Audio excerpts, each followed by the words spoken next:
ایسا شخص جو داڑھی مڑاتا ہو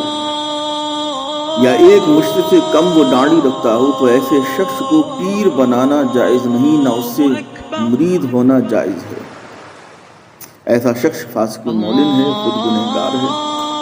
حضرت جنید بغدادی رحمۃ اللہ تعالی علیہ فرماتے ہیں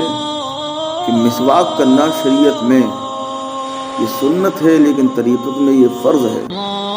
اس لیے کہ اگر کوئی پیر مسواک نہ کرے گا تو اس کے مرید یہ کہہ کر مسواک ترک کر دیں گے کہ ہمارا پیر مسواک یعنی داتن نہیں کرتا۔ یہ تو ایک سنت کی بات ہے کہ جو سنت موقدہ بھی نہیں، اور داڑھی رکھنا تو واجب ہے ایک مشت، اور اس سے کم رکھنا یہ بھی گناہ ہے، اور اس کو بالکل منا دینا یہ بھی گناہ ہے۔ تو جو شخص داڑھی موڑنے کا عادی ہو یا حد شرع سے کم رکھنے کا عادی ہو، ایسا شخص پیری و مریدی کے لائق